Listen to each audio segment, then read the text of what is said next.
Wingstop lives flavor, and you crave it. That's why we've created the boneless flavor fix for you and your crew. 20 boneless wings, 4 flavors, 2 fries, 2 dips, and 2 cold drinks for just $20. Whether it's lemon pepper, Louisiana rub, or atomic, finding your flavor combo is easy, but deciding who you're gonna split it with, that's a different story. The boneless flavor fix, just $20 for a limited time at Wingstop. The wing experts. Prices and participation may vary. See local restaurant for details.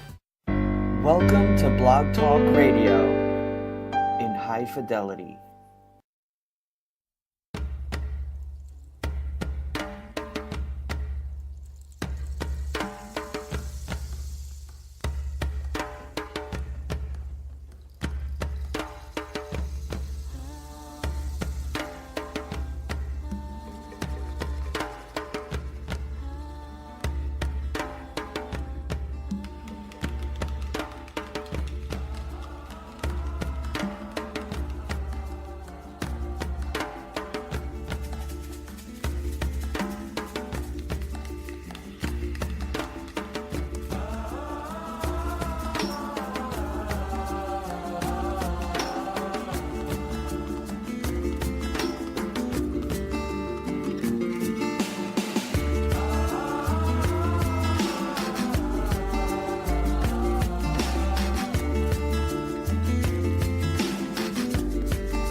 We never got with the sound of drums, a hearts are filled with love. I'm a Vodou child, I can't deny it.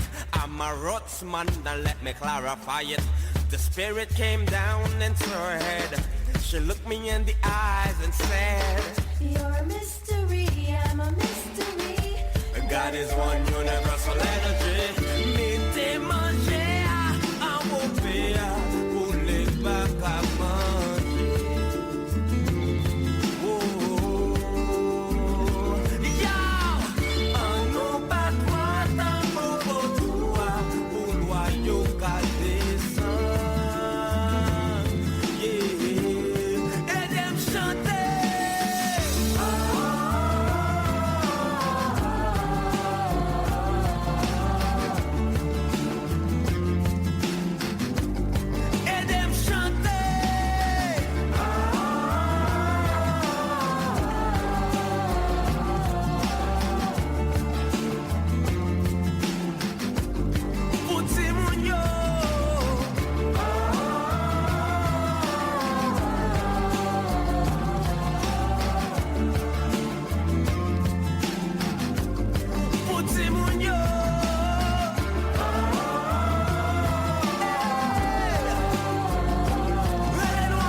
Legacy of 1804. I am your host, Alice Backer. Today's date is May 5th, 2017. Thank you, all of you, for being numerous on the dashboard.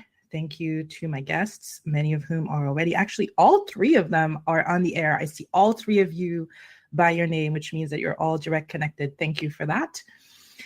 And tonight we discuss the CNN documentary headlined by Reza Aslan for the Believer series, which was aired several weeks ago on Haitian Vodou, where we are going to talk to three people who study the subject of Haiti and Haitians and religion.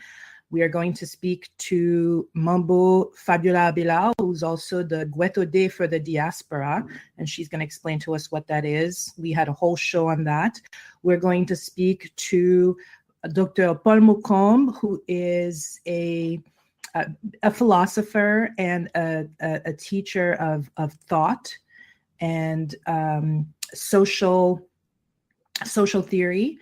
We're going to, and also the author of the Vodou Ethic and the Spirit of Communism. And we're also going to be speaking to Dr. Celucien Joseph, who is a theologian, who is also an expert in intellectual theory, and who also is an ordained minister. So in one of the Protestant faiths, and he's going to tell us which one that is.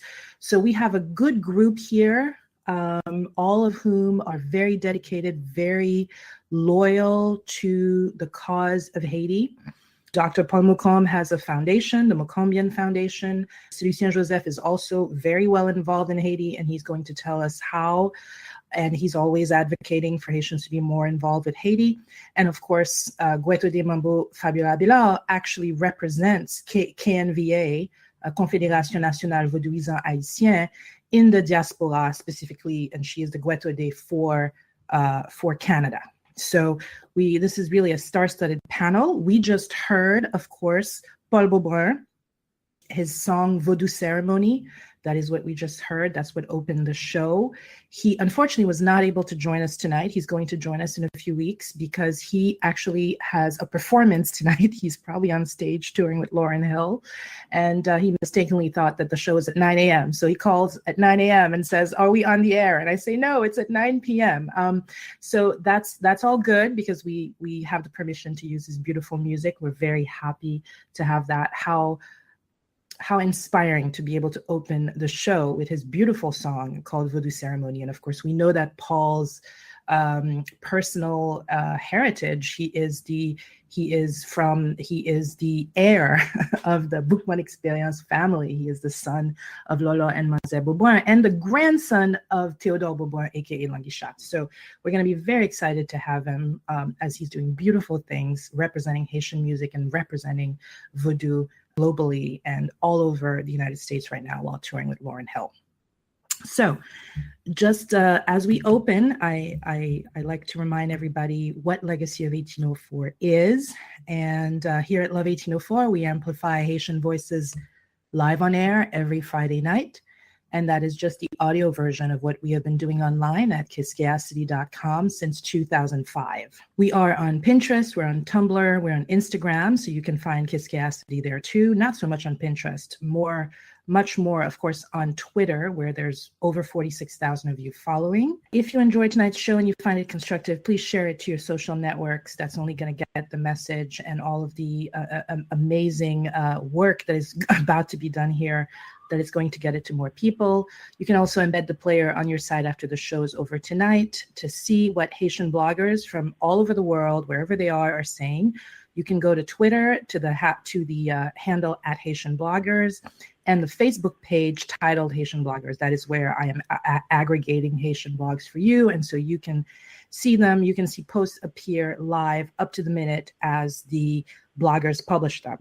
You can listen to past shows in iTunes by searching the keywords Legacy of 1804, and past shows are also available under the LOF 1804 tab at kiskeacity.com. Some of you are listening online and others are already on the dashboard. You've called in. Thank you so much. For those who are online, as soon as you want to talk, please call 714-242-6119. Again, 714-242-6119. is the number to call. When you listen on the phone, those of you already on the phone, as soon as you're ready to speak, just press 1. Again, the number is 714-242-6119. We want to hear from anyone who has anything to say at any point. Just raise your hand. For now, I'm opening the lines for Dr. Lou, which is how he's affectionately called, and for Manbo Fabiola, who is also our Guetode from Canada. Celucien and Mambo Fabiola and of course Paul, welcome all to the show. Thank you. Thank you, Alice. It's a pleasure. You've all been guests here before, which is amazing. So what I'm going to ask each of you to do in the order that I'm going to call your names is briefly introduce yourselves. Paul Mocombe, you are of course a professor. You teach social theory. You're going to tell us where you teach, and you're also please going to introduce what it is that you have argued in your book, The Vodou Ethic and the Spirit of Communism. Thank you, Alice, for having me this evening. My name is Paul Mocombe. I teach philosophy of religion and other courses in sociology as well as in philosophy. My interest, before I get started, I do speak in the name of our ancestors. I speak in the name of my grandparents who taught me the way of my ancestors. And I hope the work that I do continue our struggles against capitalist exploitation, Christian barbarism, as well as individualism. On that note, most of my work involved developing a social theory, a better social theory to understanding our relationship, our ontological relationship between what it means to be in the world, as well as what it means to be a Haitian in the world. So on that note, I always start with the metaphysics of my ancestors, even though I am a trained philosopher and sociologist. But before I start any theoretical work, I always start with how did my ancestors view their relationship between the universe, how they organized society, and how they organized their interpersonal relationships. And from that, I either incorporate elements of Western philosophy or I reject elements of Western philosophy. And the Vodou Ethic and the Spirit of Communism is my attempt to synthesize how our ancestors viewed the universe vis-a-vis contemporary notions, ontological notions in physics, how we understand physics and the universe and the structure of the universe.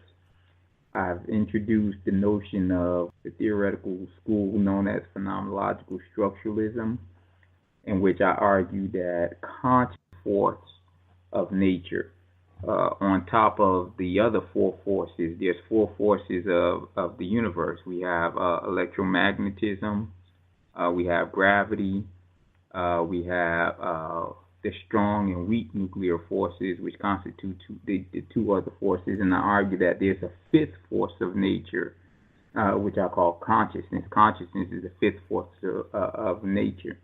And our ancestors argue that the universe developed out of this bon Dieu, or this all-knowing consciousness, and we're just an element of that consciousness.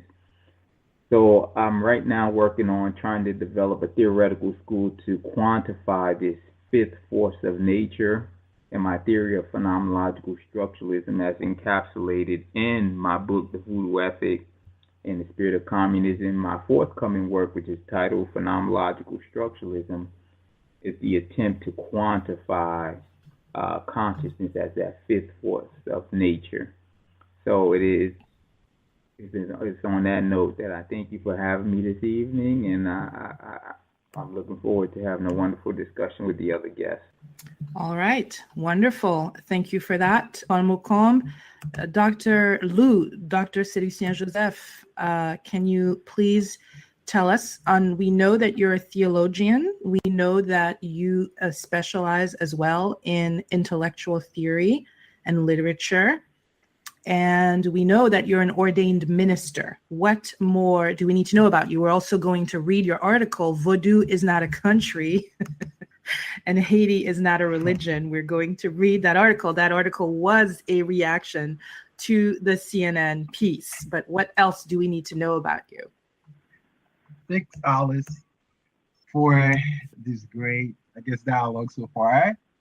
And yes, I'm a literary scholar, intellectual historian, and my scholarly interest intersect literature, history, race, religion, theology, and the history of ideas. And I have published 8 books and on different topics, mostly on Haitian Vodou, 2 volume on Haitian Vodou, and other books of mine emphasize the relation and the dynamics between Haitian intellectuals and other thinkers and the Black diaspora. And I have a PhD in literary studies and intellectual history from the University of Texas at Dallas, in which I emphasized, I studied Black thought, Black literature, and intellectual history. And my second PhD is in systematic theology and Christian ethics. My work, I would say, has two objectives. Because I'm very concerned about Haitians' thought, I try to find a way to expose or to teach people about Haiti's intellectual contributions and the world of ideas. And secondly, and I attempt to foster interreligious dialogue in peace, which is desperately needed in Haiti and also here in the United States. Thank you. Thank you for that, Dr. Liu. We now have Manbo and also Guetode Fabiola Abellard. She is the diaspora Guetode representing the Confédération Nationale Vodou Haïtien and the Ati National of Haiti in Canada. I am opening her line. Manbo Fabiola, are you here with us? Yes, I am. I am here with you. Welcome. What can you tell us about you in a few words that we need to know as we enter this discussion tonight about the CNN Vodou documentary? Elaborate a little bit about yourself. I know that you've actually, all your life you were a devout Catholic, and then you found Vodou at some point, I think after the passing away of your husband. What else do we need to know about you as we enter this conversation? What else is that not only that I can't say that I found Vodou. I can just say that I paid more attention to certain things that were happening to me and to the calling. I paid more attention, and I took the journey to try to really understand what it was, and mostly taking out the fear of the unknown, the fear of voodoo, because that's what parents installed in us. That's the first thing they installed, is the fear and all degrading and words, things that they associated to voodoo. So that's the first thing that's the first step that I started to really find out what it was, where it came from, and how come it concerned me personally. So that was my first step in accepting who I was and my origins and my heritage. The other thing that is that I am the Guetode of Canada, overseas for KNVA, which is Confédération Nationale des Vaudouisants Haïtiens. So that's one of the things one of the biggest roles that I have, besides being a Manbo Aslan. This is one of the biggest roles that I'm taking upon in showing the world what Vodou is all about. And by the way, while you were talking to the pastor, I was reading his article, and I just wanted to point out that Ougan, it's HOUNGAN, and Manbo, it's capital MANBO. Ougan means it's spirit of God, and Gan is a servant of the Spirit of God, and Manbo is queen in fall. So it's capital MANBO. Thank you. All right. Thank you so much. Now, I just want to remind all our listeners that all three of my guests tonight have been on the show before, and they have spoken extensively about their work. If you want to hear the show we had with Paul Mocombe was actually right after the death of Castro, because Paul Mocombe has the specialty that he brings together, for lack of a better word, Marxism and Vodou. For some people, those two are in contradiction. And so we had a great show with him right after the death of Fidel Castro. It was called Legacy of 1804 and Fidel Castro in Haiti. You can find that in our archives at kiskiacity.com. Dr. Lou, we've had him several times. He has a list that he does every year on the best books on Haiti that came out. And so he came on the show and talked to us about that something like 2 years ago, also in the archives at kiskiacity.com. And of course, with Goueto de Manbo, Fabiola Abellard, we had her on the show the day before she was officially made Goueto de, and that was a few months ago. And the ceremony was right here in New York in Harlem. And of course, Manbo Evony Georges Auguste came to consecrate both her and Manbo Florence Jean-Joseph from New York, who is the Goueto de for New York, as well as the Goueto de for Massachusetts. All of them were consecrated on that night. And we had a long conversation with Manbo Fabiola, with Manbo Florence, and with Manbo Evony the night before the ceremony. That is also in our archives. So, of course, if you have any questions about that, let me know. Use the hashtag LOF1804. Tweet me, call me, text me, Facebook me, and I will make sure that you have the information that you need about that. I'm going to read to you the article, Vodou is not a country and Haiti is not a religion. Now, we are reading two reactions tonight to the CNN documentary. And one is from one of our guests, Dr. Celucien Joseph, Dr. Lou, and another is from Dr. Géry Gilles, who could not join us tonight, Dr. Géry Gilles and Ivo Gilles. We're going to read that in a moment. There are two reactions to the CNN documentary, and I'm going to ask all of the panelists and the callers to weigh in after I've read these two pieces. Now, Dr. Celucien Joseph says, in his Spiritual Adventure series sponsored by CNN, religious scholar Reza Aslan undertakes a series of ethnographic research based on his visits in various countries and interviews with religious adherents and religious leaders of different religious traditions. In his visit to Haiti, he visited some of the most sacred spaces of the Vodou religion, such as the sacred waterfall Sodo, a popular site for Vodou pilgrimage. In Haiti, he interviewed evangelical leaders of Protestant Christianity and Ougan and Manbo of the Vodou religion to gain various perspectives of Haiti's popular religion.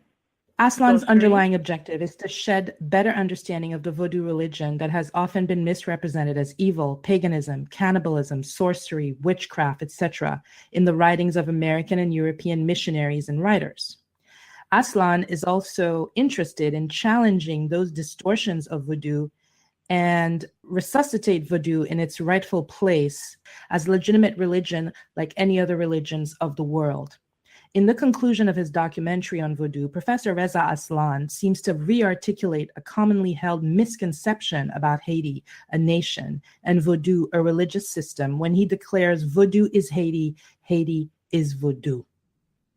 It is like saying Christianity is America, America is Christianity. This is a false dichotomy that does not represent the religious and experience and diversity of the Haitian people. Haiti is not a religion, Haiti is a country. Vodou is not a country, but a religion among other religious traditions practiced in Haiti. In fact, the ancestral faith of the Haitian people is not monolithic. It is African traditional religion, i.e. Vodou and Christianity and Islam.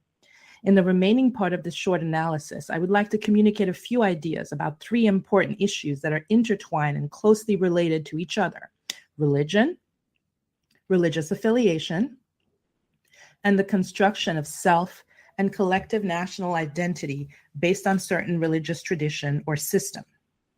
The emphasis of this brief reflection will be on Haitian Vodou and Haitian national identity. Here are my 13 propositions. 1. Religious experience could be both personal and collective. 2. Religious piety is not spirituality. 3.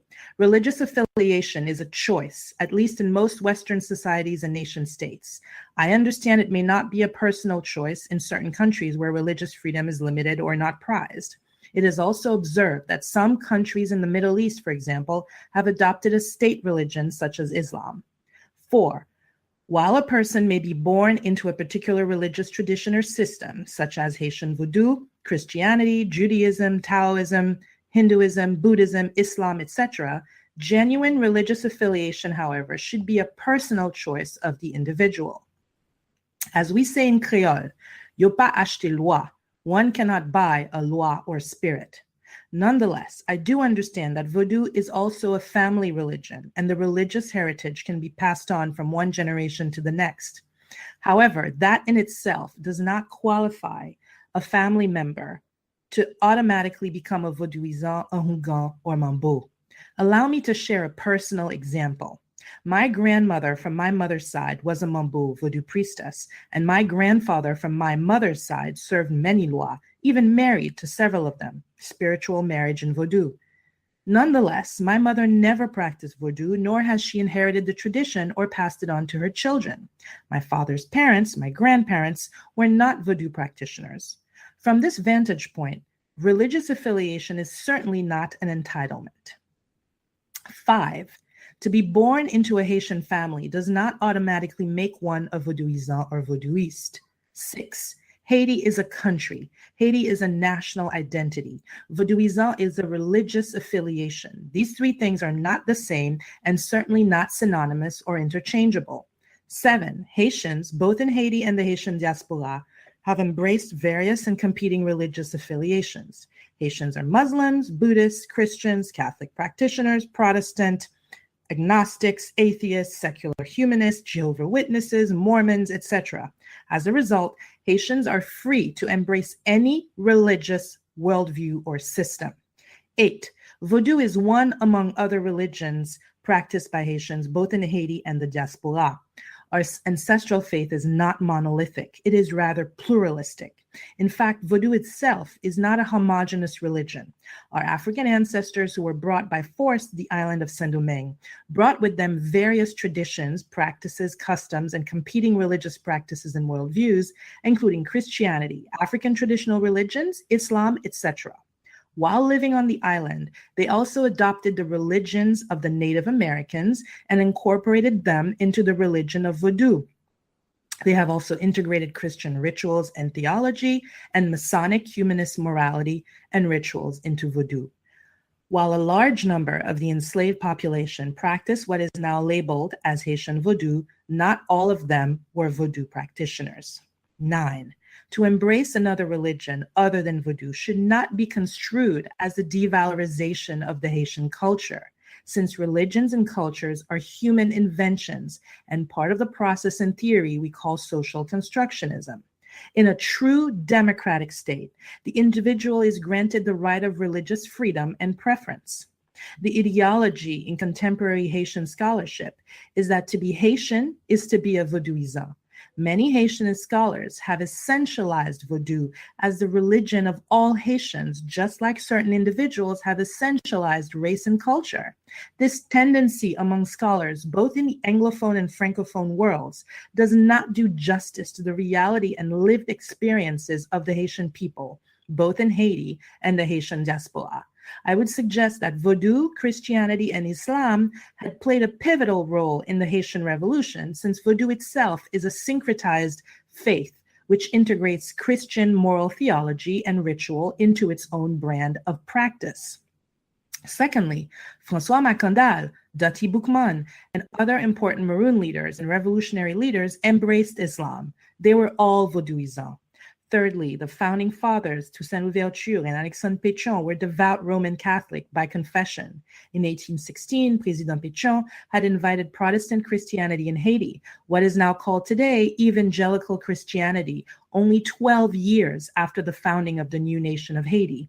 I do understand there is a great divide between evangelical Christianity of the 19th century and that of the 21st century as to their political affiliation and theological confessions. Fourthly, a large number of the enslaved Africans practiced Vodou as a religion. On the other hand, the enslaved Congolese who were brought to Saint-Domingue at the end of 18th century were equally Catholic Christians as Catholicism became the state religion of Congo in early 15th century, even before Christopher Columbus visited the Americas. A large number of the enslaved Senegalese who were brought to the island were Muslims, an important point Jean Price-Mars affirms in chapter 3. In Ainsi parla l'oncle. In summary, in Haiti's contemporary society, there are three major religious practices: Vodou, Protestant evangelical Christianity, Vodou, and Roman Catholicism.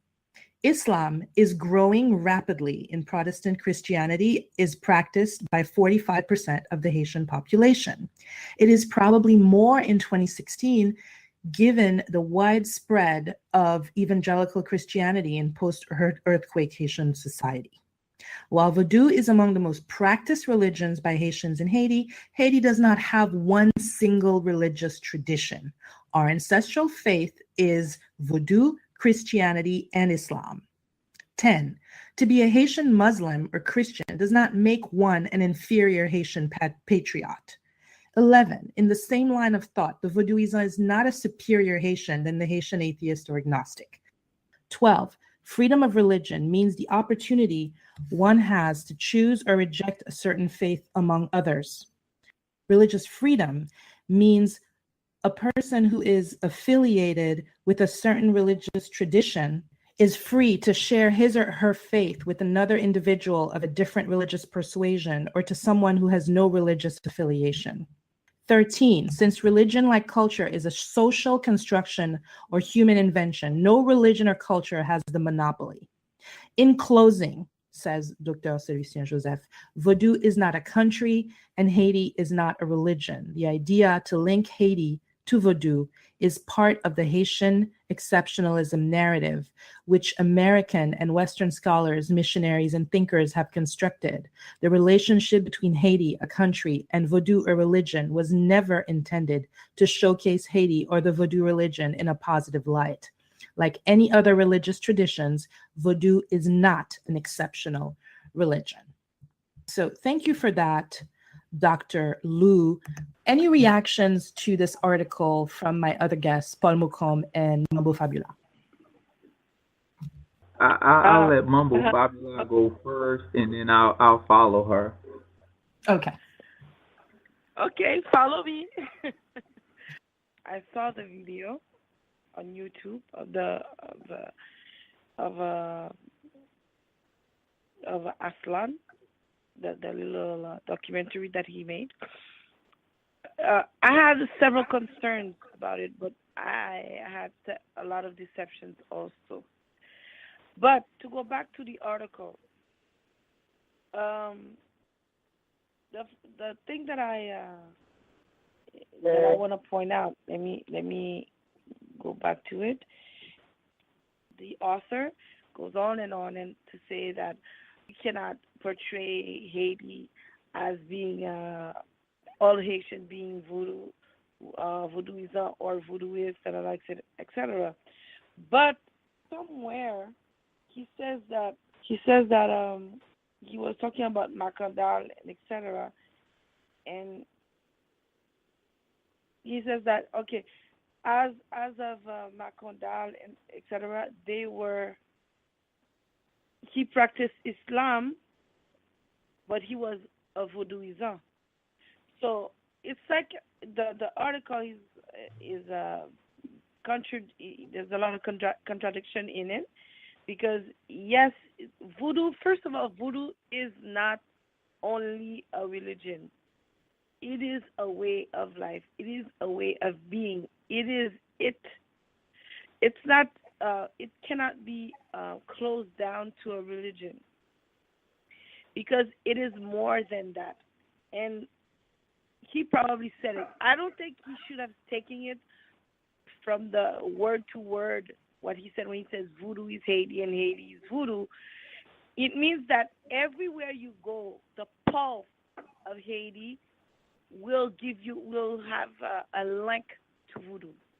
Even the Protestants, the Christians, the Catholics, etc., they always have some type of superstition, or they always have a quote linking you to voodoo.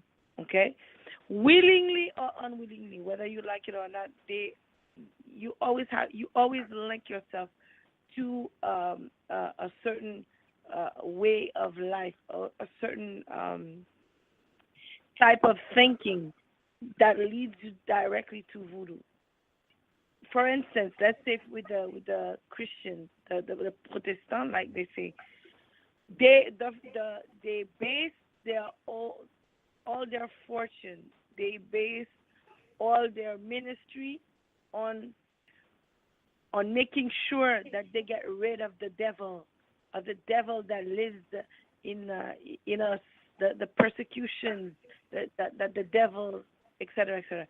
That's where they get that's how they make their money, is making sure that voodoo is portrayed as the Satan, as the devil who has to be chased away. And it is you're still using voodoo, whether you like it or not. So saying that Haiti is voodoo and voodoo is Haiti, voodoo is the heart of Haiti, whether willingly or unwillingly. You use it. The Christians use it for their own benefit. They use it with the less like people that didn't go, the peasants. Okay, they use it as a tool to bring them into their churches, to bring them so they can use it as as they say in French, a monnaie d'échange. So he said it himself. What his name was, and I'm still looking for the thing, and I wanted to point it out word for word. He was a voodooist. He practiced Islam, but he was still. I have the sentence here. The sentence is: secondly, François Macandal, Dati Boukman, and other important Maroon leaders and revolutionary leaders embraced Islam. They were also voodooism. And Exactly. Can I add, Manbo Fabiola, that what you're talking about in terms of Protestants incorporating voodoo, that appears in the documentary, right? We see that in that first part on the evangelicals, it seems like they're obsessed that even in their services, what they're doing is they're trying to chase away people's law. They're trying to chase away the spirits that people may have walking with them, right? So it seems that even in the Protestant service, and this is why I remember on Facebook, I saw somebody react and say, oh, well, Vodou has won because even in their services, all they're dealing with is chasing law. So they're so focused on the law. So, right. Exactly. So let me go finish your sentence and then we'll go to Paul Mocombe. Okay. What I wanted to say about this is that's why when he says voodoo is Haiti, yes, it is Haiti, because it is the pulse and the heart of Haiti. It willingly or unwillingly, whether you like it or not, that's what is up front. But unfortunately, it is the black sheep. It is the black sheep of the country. We are the focus of everybody because this is what we have to beat. But we never understand that this is what was implanted in our heads just so we can be competing with each other. Yeah, let me just add, because you talked about this at length. In fact, you and Manbo Evoni, Georges Auguste, when you were on the show, you talked about at length about the 13 campaigns of persecutions of Vodouisans in Haiti. And have we seen that kind of persecution of Christians in Haiti? And you talked also at Never. length about the fact that compared to the Protestant missions, the Catholic Church, who receive land from the government and who the priests get paid by the government, you at KNVA, the Confédération Nationale de Vaudou, and you as a bishop, essentially, of Haitian Vodou, don't receive that same privilege, even though, No, according but to let the me- Haitian Constitution, Vaudouism, all religions, and Vodou is equal to the eye of the Constitution. Vodou is equal to all of the other religions, correct? Okay, let's take an example that is even closer in time. Recently, the Protestants signed a convention that made Privert sign a convention with them. Okay, so he signed with the Protestant, but he did not sign with the Vodouism. So meaning that the government owes the Catholic, they owe the Protestant, but they don't owe anything to the Vodouism because they did not sign any convention with the Vodouism. They did not sign it. Wonderful. And- Thank you for that. Yes. Thank you for that, Manbo Fabiola. So what we're going to do now is, of course, Dr. Lou, you're going to get your day in court. You're going to get a chance to respond to all of this.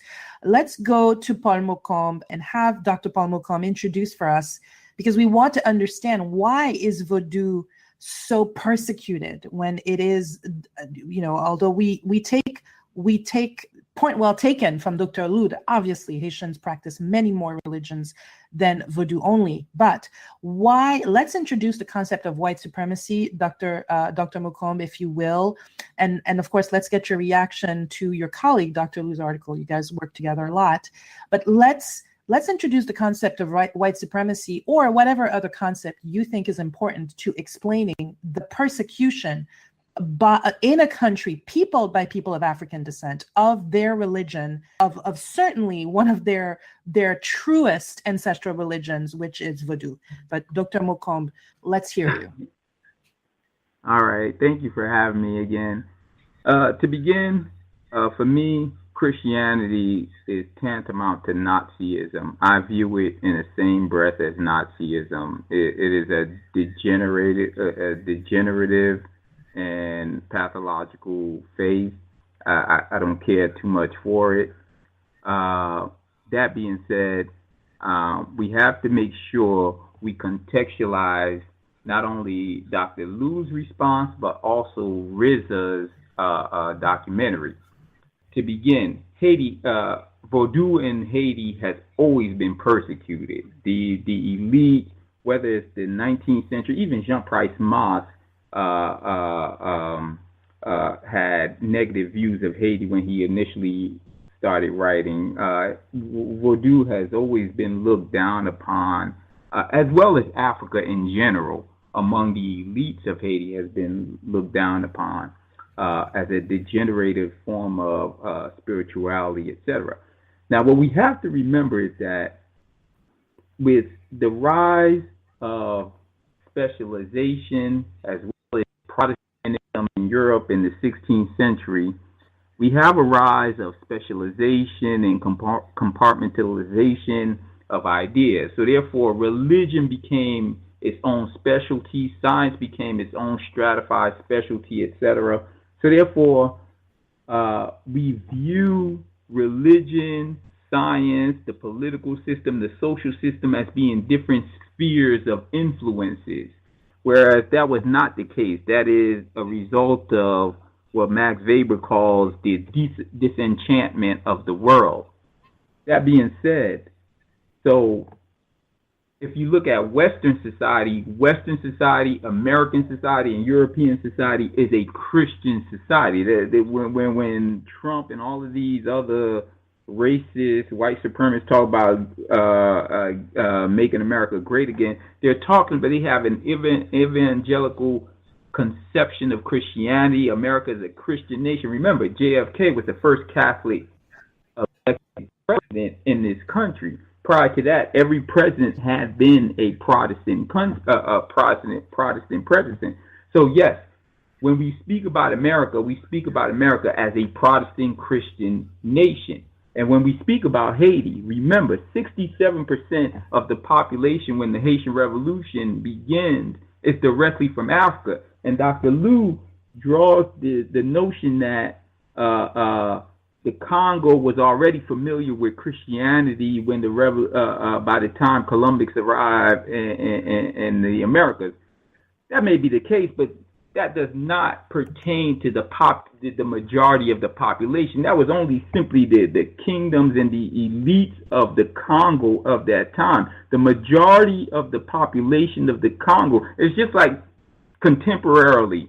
Boko Haram cannot be equated with the majority of the population of Nigeria. That's insane. That's absurd reasoning. That's called a fallacy of composition. To equate the composition of the elite with the ideas of the masses is a fallacy of composition. That was not the case. The majority of the people of the Congo, when they arrived in Haiti, were Vodouisans. That was the basis of their religiosity. That being said, it is a result what Orlando Patterson calls this dialectic between social integration and social marginalization that Haiti became constituted as a nation state. It is at the marginalization of Vodou and the majority of the African population in Haiti that Haiti became constituted as a nation state. Remember, there are three groups fighting, and I don't include the whites in this battle. There are three groups fighting for control of the territory of Haiti. I won't call it a nation state. The territory of Haiti. You have the mulatto elites, you have the Creole blacks, and you have the Bosal, the Africans. And each group is represented by their leaders. And we have to remember, yes, Dessalines was a Wangan, but Dessalines was not part of the African elite who marginalized the Creole Wangans. We have to remember that. There is Haiti, although we don't want to admit it, Haiti developed as a racial caste in color and class. It was marginalized based on color, it was marginalized based on class, and it was marginalized based on ethnicity. And what Reza tries to introduce, and a lot of people want to castigate Reza, and I'm going to throw this caveat. I do utilize Reza's work, Zealot, as part of my philosophy of religion class, but as a scholar, Reza, and he introduces it, Reza tells us he's trying to understand the conflict between these two religiosities, Protestantism on the one hand and Vodou on the other. Yes, the majority of the population of Haiti were Vodou. Less than 1% of the when Haiti is constituted as a nation state, there's very few Protestants in Haiti at the time. You get the advent of Holly and all these evangelicals that start to arrive in Haiti post-revolution. But the majority of the population, the underlying metaphysical system that constitute their belief in how they recursively reorganize and reproduce their existence in the world is grounded in what I call the voodoo ethic and the spirit of communism. So it is the elite constitute their position at the expense of the marginalization of the masses of African people from the Congo, from Benin, from Dahomey, etc., to constitute Haiti as a nation state. And what Reza wants to understand, as he states in the film, Catholicism they've made peace with the fact that, hey, we cannot eradicate voodoo, even though they've tried. And we have to remember the complicit role of the Catholic Church and the oppression of African people in Haiti, the excesses of abuses in Haiti, human rights abuses in Haiti. We cannot give the Catholic Church a pass. However, the Protestants have not. They have not accepted Vodou, and their sole basis of existence in Haiti is the marginalization and, like we like to say, they want to kokobe us, and I use the Creole term precisely that. They want to eradicate Vodou out of Haitian consciousness. And the most important thing, and what Reza is saying is there is this inherent conflict, because what we fail to realize, for me, the most important element in Reza's film was when the evangelical pastor, I believe his name is James Dillon, if I'm not mistaken, he said the Africans in North America, they were good Christians because they accepted their abuses, they accepted the church, and look where they are now. But the Haitians, we were bad. We didn't accept Christianity. We relied on our African religiosity. We turned to the devil to gain our liberation. For me, that was the most significant aspect of that film, because Reza is not trying to paint, give us a complete understanding of Vodou. He's trying to contrast Vodou belief vis-a-vis Protestant belief, and the inherent contradictions between the two. What appears from that statement by this evangelical pastor is the fact that for him, the other blacks who adopted the Christianity that the white slave master was trying to impose on them, they turned out all right. They were good Negroes. They said yes, master, and prayed to white Jesus, blue-eyed Jesus, and waited for blue-eyed Jesus to free them. But the Haitians, they didn't. They made a pact with the devil. Is it because that the Haitians reneged on the pathology that is inherent in Christian metaphysics? And there is an inherent pathology in Christian metaphysics. I don't care how anybody want to interpret it. You and I cannot read the same book and come up with 50 different interpretations of that same book. That's insane. I understand the whole postmodern, post-structuralist understanding of interpretation. For me, that's foolishness anyway. But you have all these denominations reading the same book, coming up with the same stupid rationalization for exploitation, oppression of Christianity has on its hands the blood of millions of people around the world. That's insane, and I refuse to accept that. And I'm gonna close on this. The liberals, many liberals have this one issue they have to deal with. Yes, we want to talk about in a democratic society we have to have freedom of choice, blah blah blah. Does that mean that Nazism has a place in a democratic society, that pedophilias have a place in a democratic society? Call me a fascist if you want. I don't believe that's the case. I don't see Jews peddling Nazism around. There comes a point, just because the majority of Africans succumb to the bastardization of the teachings of Jesus, who I refuse to call him Savior, that has nothing to do with my history outside of the oppression, the utilization of an ideology, a Christian ideology, to oppress, exploit, and rape and abuse millions of people. But we have to come to terms with that. What does it mean to be in a liberal democratic society? Does that mean we have to succumb to the perversities of Christianity and Christian evangelicalism and Christian fundamentalism, and how that juxtaposed against Islamic fundamentalism is Nazism? For me, no. That I refuse to accept that. I think it is a bastardized faith that should be lumped with Nazism, that should be lumped with the eugenics movement. All of that, it's foolishness. And I'm going to end on that. That's great. Thank you so much for that. Dr. Mocombe, you brought the fire. That's good. That's good.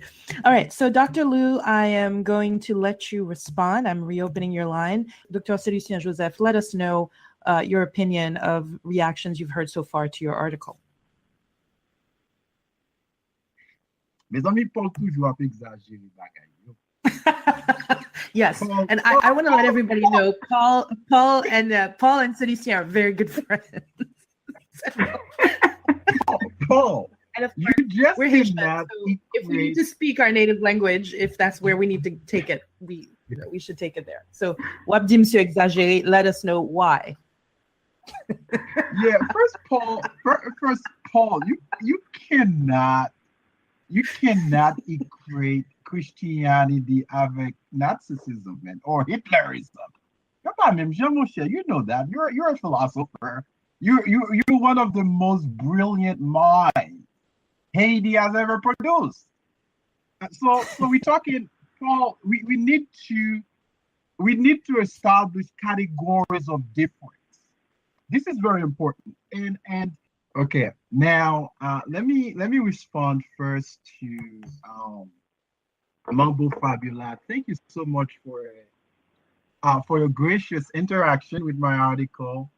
But I think je pense que you go misunderstand là, like m'a parlé when I talk about not all Haitians are Vodouists or Vodouisants. And I give different examples. Je parle de François Macandal, Dottie Bookman, qui étaient at the same time Muslims and also practitioners of the Vodou religion. The reason I give this specific example, first of all, we're talking about Haiti's pre-revolutionary leaders, as they call them. Also to establish, right, to point out the complexity of one's religious identity. So at the beginning of this country, we call Haiti, religious diversity has been integral, right, to the Haitian identity. So to say that, yes, I agree that majorité population haïtienne pratique Vodou, but not anymore, in fact. And recent studies that have been done by religion scholars, Haitian religious scholars themselves.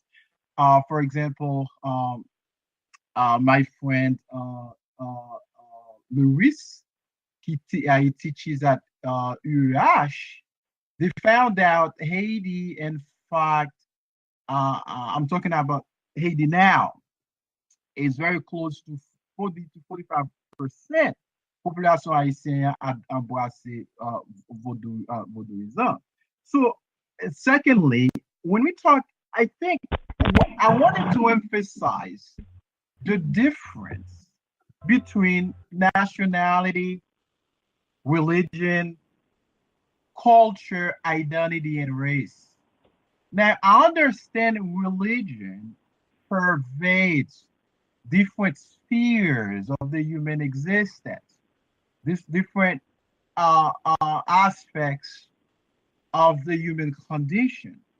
But at the same time, theoretically speaking, we just cannot mette tout bagay sa au race, religion, nationality, nationalism, and cultural identity, nothing basket la, they're not the same. So we're talking about categories of difference. Now, another thing I want to point out is, nous avons commencé à parler de Paul. I think Paul, brother, I love you, but like I said, toujours exagéré, pas capable. You need to, there is a huge difference, Paul, between biblical Christianity, okay, cultural Christianity, and Christianity that has been used as a tool, okay, of the empire. They're not the same. I know you know that, okay? You know that. Now, if we're going to represent biblical Christianity justly, we need it, pas nous faire de façon qui correcte, nous pas quand même mettre tout bas at the same time. We know. Christianity has been used as a tool, okay, pour capable oppresser our ancestors, exploit them, enslave them. Still, Christianity, okay, continues to be used by Western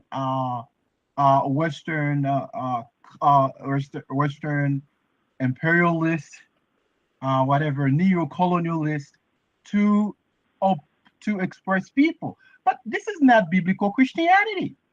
what is practiced and not imperialism. You know?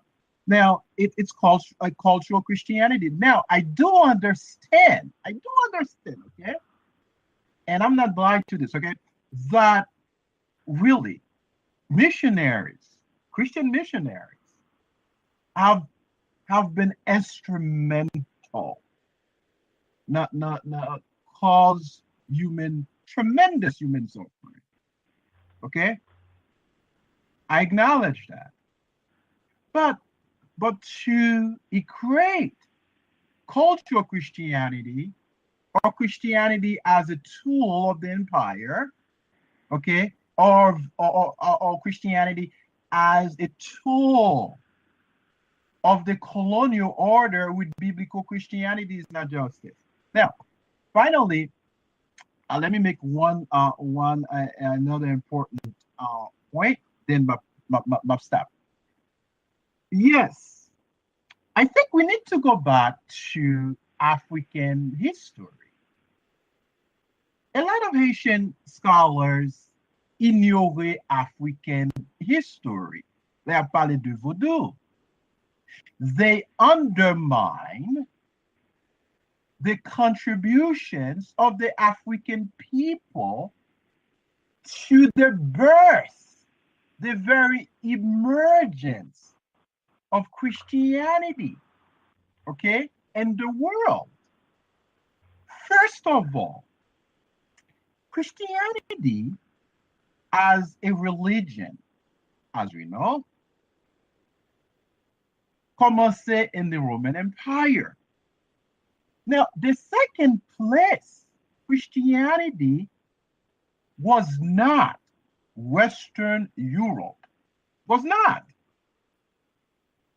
It was Africa. In fact, African scholars as Augustine, Celucien, okay, and they have been not only what's the word I'm looking for? They have been the guardians, the very guardians of the faith. Okay, like all those Christian doctrines, right, that we talk about today. Uphill doctrines were constructed by the African mind. We're talking about the second place Christianity stopped, okay, was Libya. And it made its way in Ethiopia, Nubia, then later on to West Africa. Christianity made its way to Europe, okay? 600 years. The first 600 years after Christianity left Rome, it was an African religion. So when we reject the African contributions of Christianity, in fact, we are rejecting a substantial part of African contribution to universal civilization. C'est pas parce que I know I understand why. I understand the reasons why. In fact, this is one of the reasons, and ainsi Paul alone, Pois Mars, is silent on the African contributions to Christianity. You know, he talked about African traditional religion in various parts of Africa and the great flourishing Islamic kingdoms in Africa, but he pas parlé de Christianity, like Christianity has been silent in African history. We cannot, I think we need to reclaim Christianity as an African religion. At least Christianity, the biblical Christianity, right? Those Africans who have made contributions to the way we think about Christianity today. I'm talking about theologically, ethically. Those men, they were all Africans. They were all Africans. And again, another important factor then and then my pillar, okay, I promise. Now, when we take a country like Senegal, okay, Senegal, a country that was predominantly even today Muslim. Yeah. Yeah. Can you guys hear me? Yeah. So the Yes. Muslim. So again, although population slave qui sorti Sénégal li pas en pile, but there were Muslims. Like I said in the article, historically speaking, the Kingdom of Congo, okay, qui baille majorité héritage culturel haïtien. Okay, Congo, the Kingdom of Congo, the Benin, qui closely related to each other. We have to understand, before European intervention in African history, Nigeria, Congo, Benin, ça nous le Kingdom Dahomey. Yo tout c'est un seul yo teye, c'est European qui divise yo. Now, like I said, even before the beginning of the transatlantic the slave trade, the slave transactions, okay, the Kingdom of Congo, for example, qui parle ban nous majorité slave yo sorti dans période occupation, période de révolution, right? I'm talking about from 1791 to 1803, okay? Majority of the slaves out, that's where they came from. Those slaves came with a Christian, Vodouist conception of the world.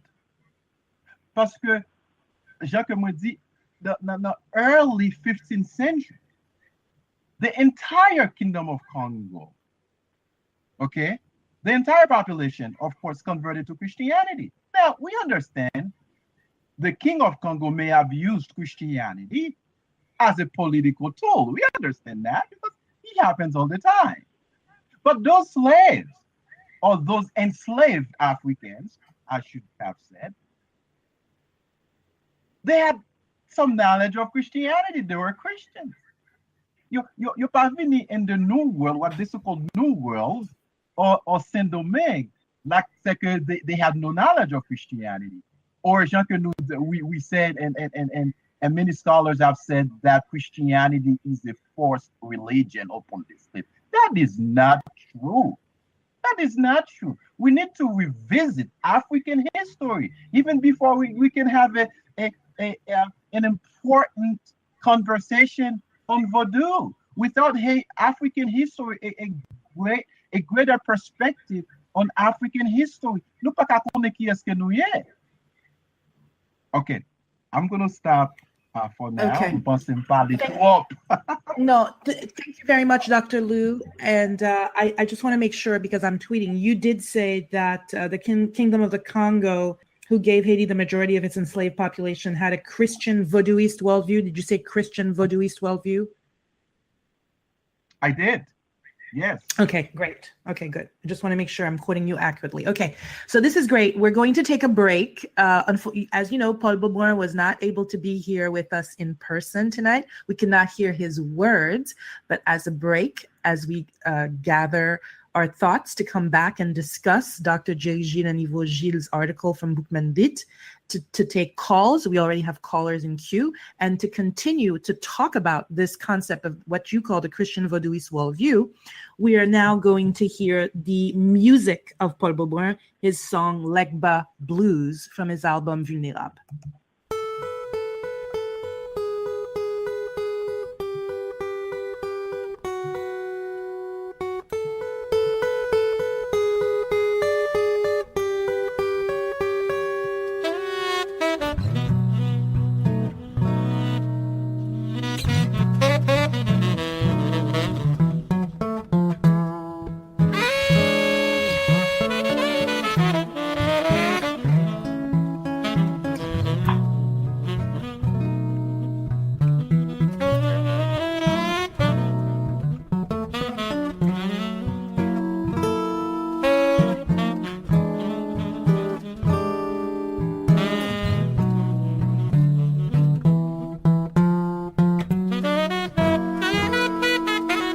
Lek ba wo, ouve ba ya pou mwen, li le pou mwen, metem jam.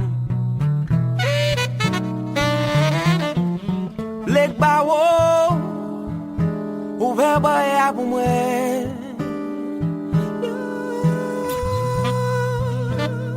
yo pa vle wè mwen nan bouk la. Parce chaque fois que j'ai un problème, pas de monde qui aide.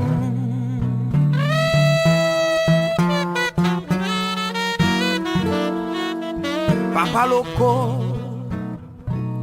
son nez à son pour moi, il est pour moi, mettez jambes. Hey.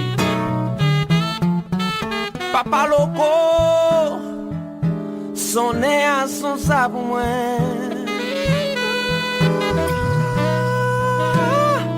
Le peuple ouais moi dans boucle là.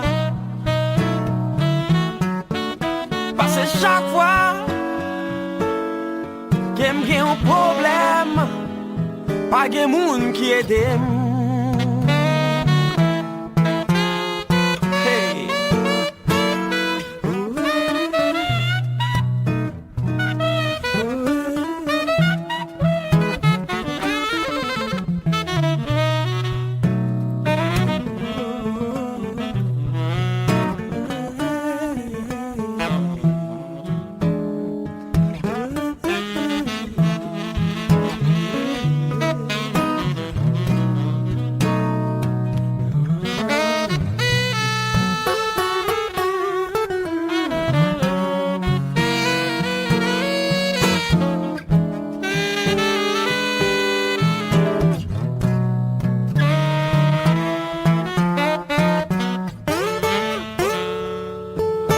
Baron, nettoyer la course pour nous, il est pour nous organiser. Papa Baron, nettoyer la course pour nous.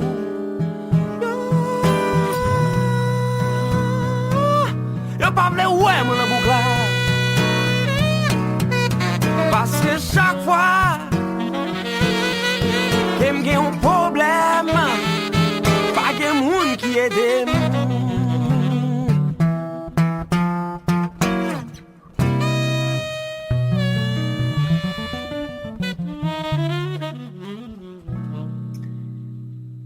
All right, Legacy of 1804. I hope everybody enjoyed Paul Beaumoin's Legba Blues. How's that for putting together the Vodou tradition with the blues tradition?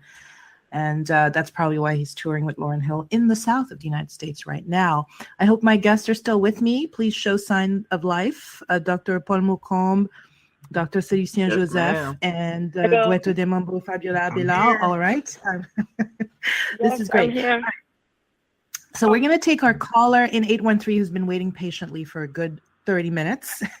And then we're going to delve right into... Alice, may I respond quickly to Dr. Lou real quick, if you don't mind? Just a couple of points. Go ahead. I give you 1 minute. I give you 1 minute. Okay, 1 minute.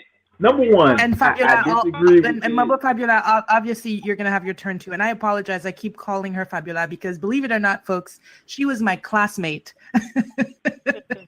from, we were classmates for years and years, from probably 12e to Philo in Haiti. So, okay, go ahead. So go ahead, Paul Mocombe, and then we'll go to Manbo Fabiola. Number one, Dr. Luke refers to the kingdom of Dahomey as a Christian Vaudouism ethic. That's absurd. There's no. We have to, again, it's a fallacy of composition. The elite of the Congo, yes, many of them adopted Catholicism later on after their encounter with the Portuguese.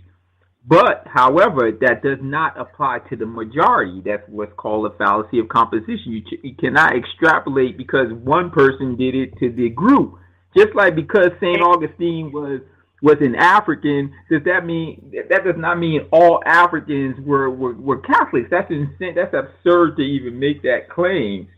Just because you had certain African Christians does not mean the continent itself or the groups or the tribes that constituted the majority of the people were Christians. That's absurd.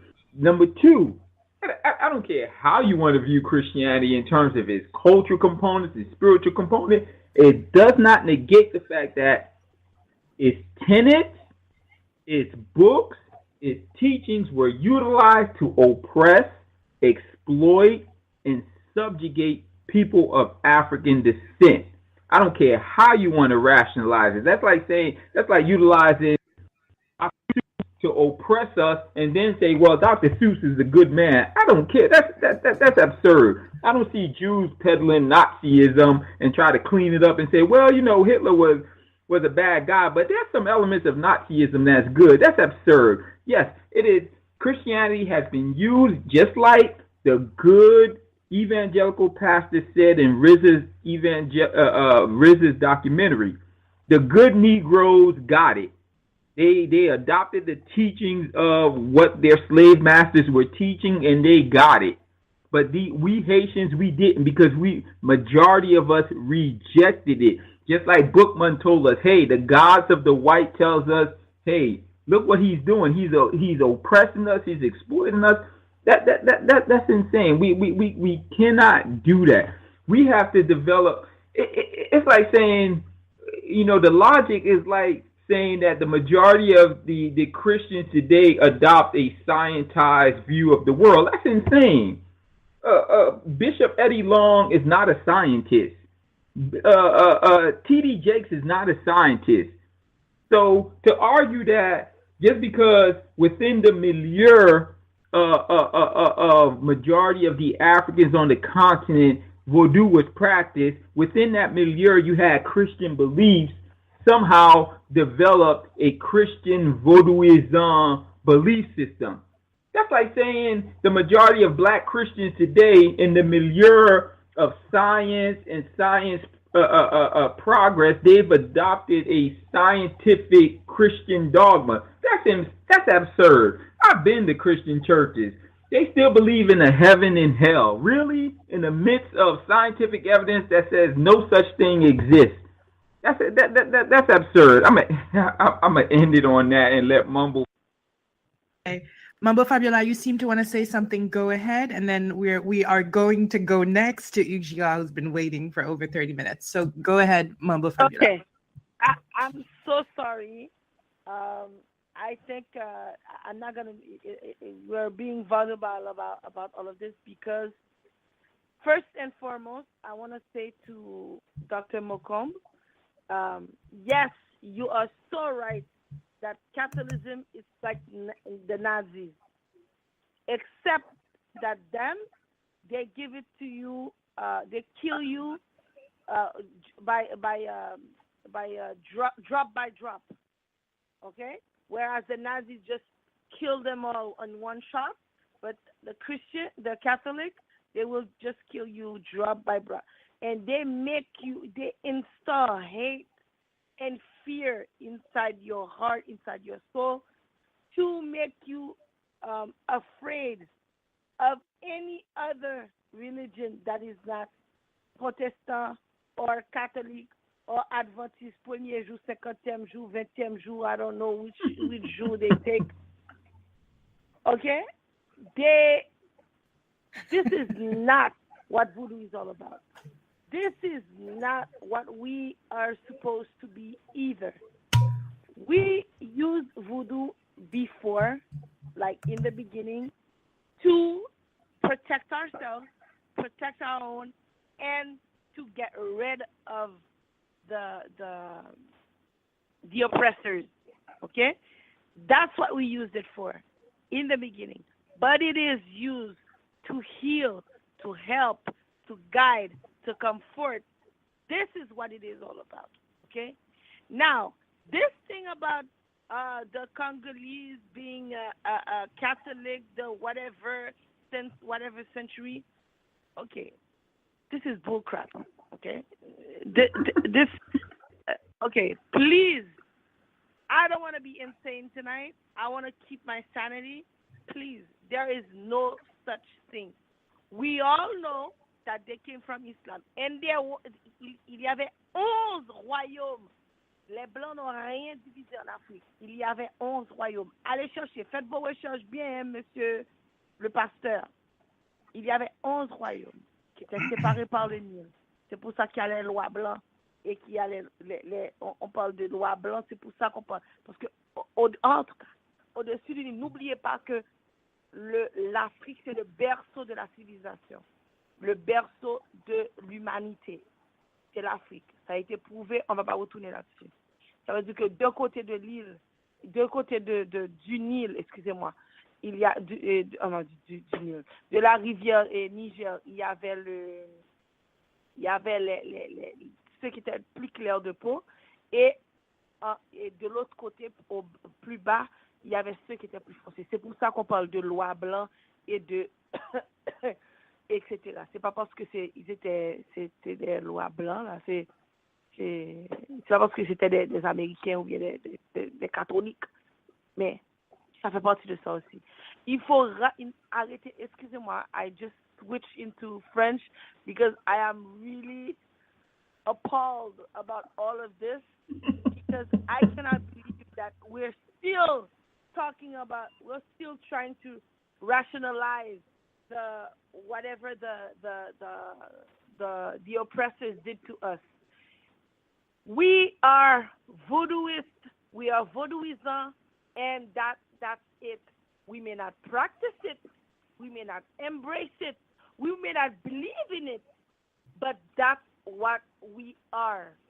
That's the minute that we step foot and we mixed with the Indians that were there, the Tainos and the Arawas, etc., we became Haitian Vodouisans. That's what we became. That's what we were. And it was normal.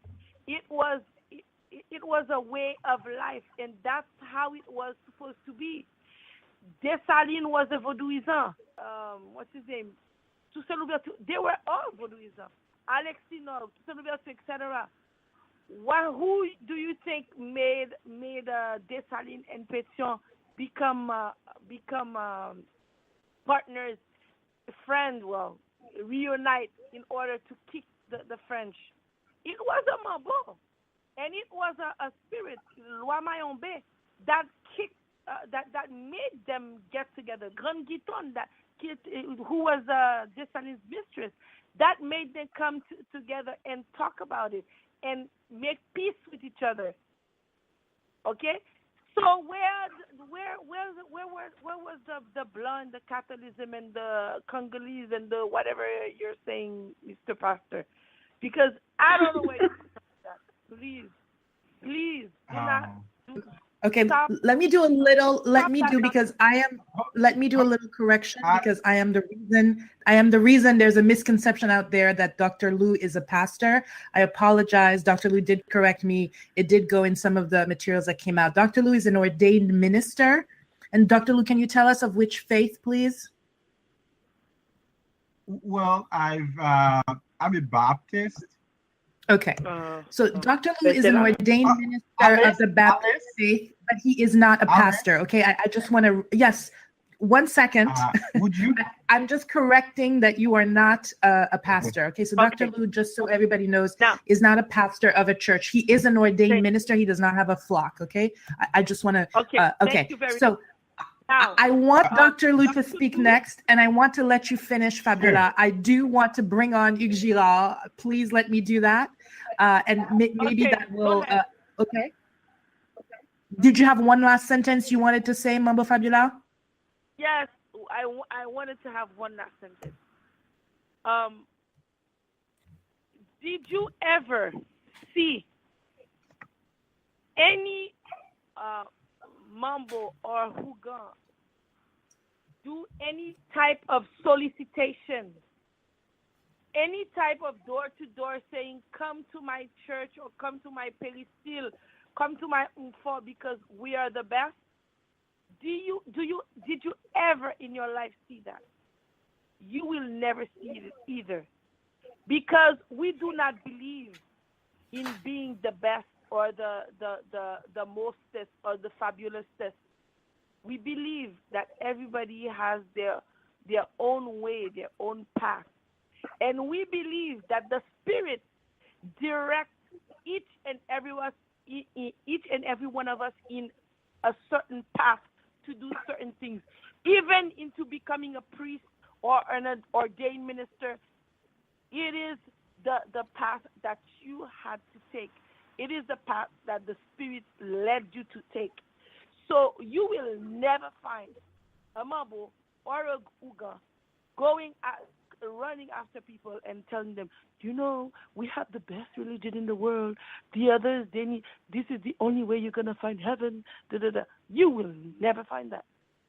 Because we do believe in union of all types, all kinds, all walks of faith, and all kind of orientation. We are on est une religion inclusive. We don't believe in all of that segregation, separation, and etc. that you Protestants or Christians, whatever you want to call yourselves, for the time being. We don't believe in that. So that's why you will never see us soliciting anybody. Thank you. Aibo. All right. Aibo. Manbo, Fabiola. Aibo. Okay, let me just read a few reactions that we're getting online because Twitter is blowing up. Everybody, we're getting lots of retweets. One reaction from our listener at Ideas Loop is he said, tonight is a great discussion, but Christianity must be considered primarily historically what it has done, not its words.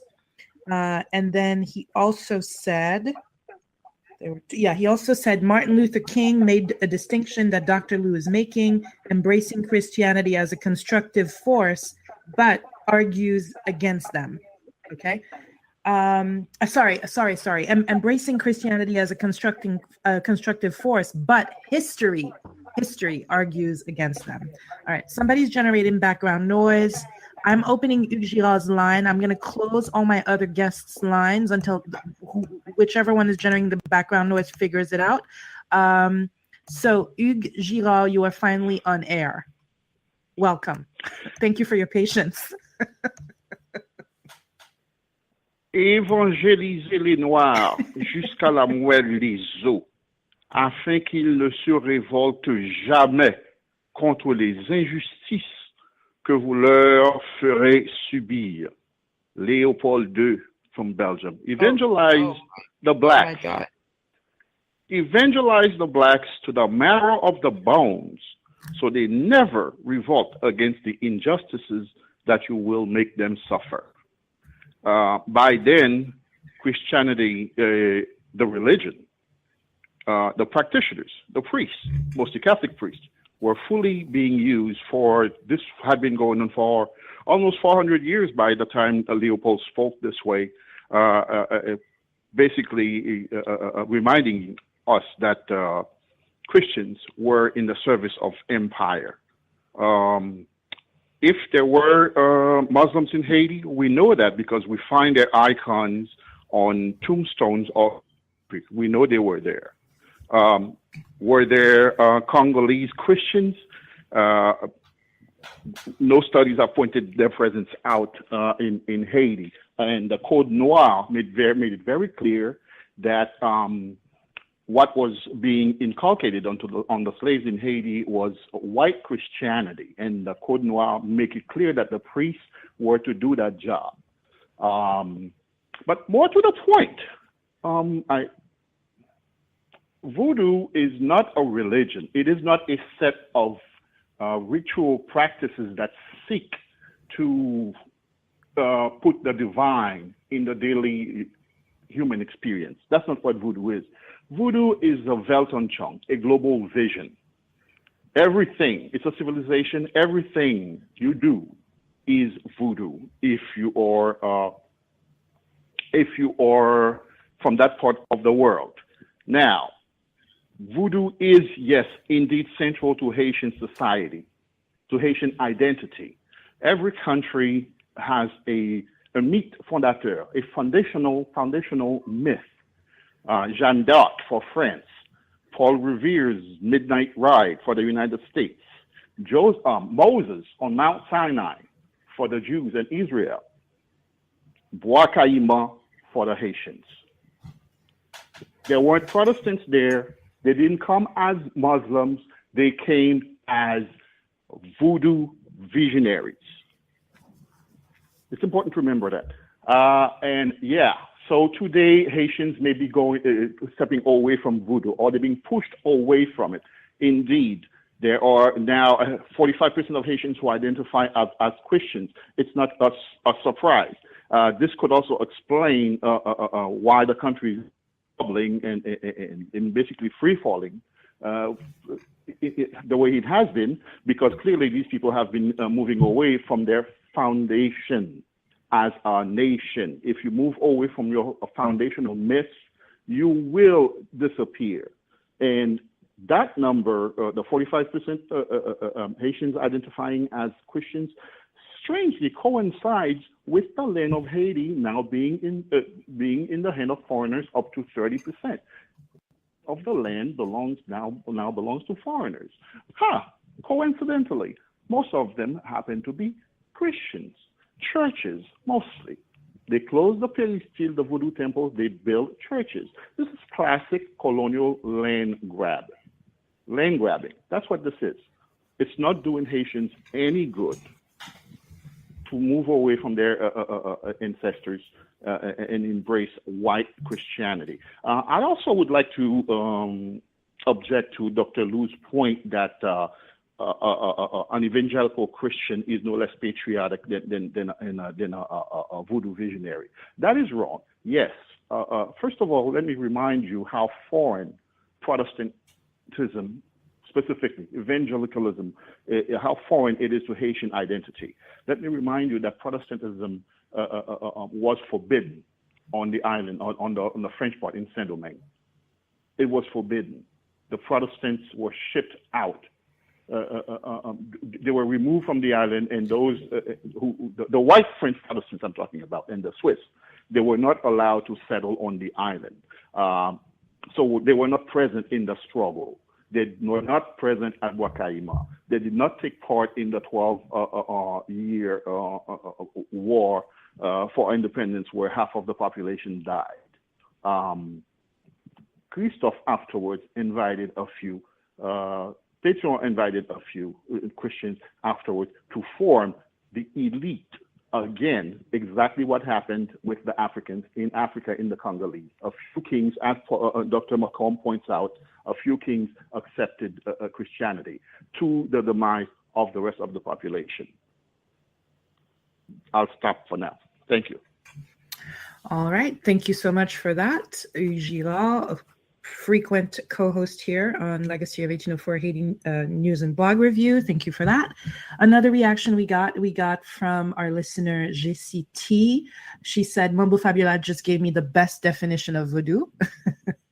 So thank you for that, Manbo Fabiola. And also, we have a question. We have another question. It's so funny because I thought we could discuss 2 articles tonight, and it turns out, since we have technically only 20 minutes left, it turns out that just Dr. Lou's article is taking the whole 2 hours. And if the panelists agree, I'm going to have to maybe, guys, invite you to come back so we can discuss Dr. Jerry Gilles and Ivo Gilles' article from bookmanlead.com, also a reaction to the CNN Vodou documentary by Reza Aslan, so we can discuss it another time, because I don't think we can discuss that article too. Anyway, here is a question that came from Jean Saint-Ville, and he sent the question via Facebook. He said, do you consider the reliance most Haitians have on spirits, both Vodou and Christianity? So this is not just for Vodou, it's not just for Christianity, it's for both. Do you consider the reliance most Haitians have on spirits? Do you consider that it hinders our ability to deal with real-world challenges and expose us to higher levels of mental illness, paranoia, schizophrenia, etc.? Now, Manbo Fabiola, in a past show, you had addressed issues with children, since you're also a school teacher. You had discussed, I remember, issues with children, Timoun qui prend loi, and cops arresting them. I don't know if you want to tackle this, but also we want to hear from all of our guests. Who wants to take this question by Jean Saint-Ville? I will, if you don't mind. Since I'm Please. aside from you, I'm the only woman, so. Yes, exactly. Go ahead. For me, it's not a way out. The spirits are not a way out. Further from that, they help you find out, but you have to really have guidance, and you have to have somebody that will help you, guide you through it. Yes, because we are so secretive in the society, as we always know. But first of all, no families ever practice voodoo. By the way, there is not one single family in Haiti that practices voodoo. It's only the ancient, like 200 years ago. They are the only ones who practice voodoo, or a poor member of the family that is en dehors that practice voodoo, but you have no relations with that person. That's the way usually it is. And that is the reason why when a child, an adult, encounters with a spirit, like the spirit possesses him or her, it's a trauma. It's a trauma for this person, because he or her or she never heard of it, never experienced it, never knew what it was. So it's like this whole world goes upside down. Recently, let me see, 3 weeks ago, I had a call from somebody. There's a young man, 22. He plays music. He went to Toronto to go meet with a girl that is to make contacts with for, so he can whatever. Anyway, in the music industry. Okay. While he was supposed to go back to Montreal, and she says, "Well, it's too late. Stay to sleep." So she put stuff for him in the living room, and she went into her room. In the middle of the night, she hears noises. So she comes out. She sees the poor guy, butt naked, okay, and he's chanting. He's chanting, and he says certain things to her that sense that she didn't even know, and he wouldn't have known either. So he's telling her stuff about her life, her family, and etc., and things that are happening, etc., that she didn't know. But her, what happened? She got scared. Okay, she called the police, and the police took him to a mental hospital. Now, fortunately for that young man, one of his friends knew me, so he called me. I intervened, and he's okay. But do you imagine the how many kids that are locked up, how many adults that are locked up, just because we are afraid to talk about spirits, we are afraid to talk about voodoo, we are afraid to talk about our ancestors, our roots, and just because we want to create a story as or the Senegalese, we had Catholics in our genes, so Catholic religion in our genes. So we don't want to. This is something that we don't want to address, because it's the biggest fear of ours is admitting that we are what we are. We are voodooists. We are voodooism. We are whatever it is. So this is very, very frequent. Now in Canada, I'm working with an ethnopsychologue to address that matter. We are working hard on it. We are going to start with the workshops to inform people, to inform the Mambo and Uga of the community, so they could know how to help and how to reach out to these people, and to let people know that we are available and we can help. We don't need, we like I said before, we don't need, on n'a pas besoin de troupeaux, on a besoin de gens qui sont bien dans leur peau. On n'a pas besoin de troupeaux. So, for me, the spirits help you. But it's your parents and the beliefs that the oppressors want you to swallow, that makes more damages than anything else. Aibobo. All right, Ayi Bobo. All right, so I don't think, again, am I getting a commitment from my guests tonight that they're willing to come back in a few weeks to discuss Dr. J. Gilles' article at Bookman Lit? Because I don't think we're going to be able to read it and spend time discussing it like we did. Maybe you want to answer offline. Maybe I'll get, maybe if somebody can't make it, then I'll get, Okay. No problem, I'll get some other guests. Actually, let me open the lines. I asked Paul and Dr. Lou a question, and then their lines were closed. I apologize. I hope you've resolved whatever issues there were with my voice and the echo. But would you be able to come back to discuss Dr. J. Gilles' article? Oh, definitely. Okay, That wonderful. would be fine. That would be fine. But Alice, I would like to request 1 to 2 minutes. 1 minute. Of course. Oh no, we're not done. We're not done.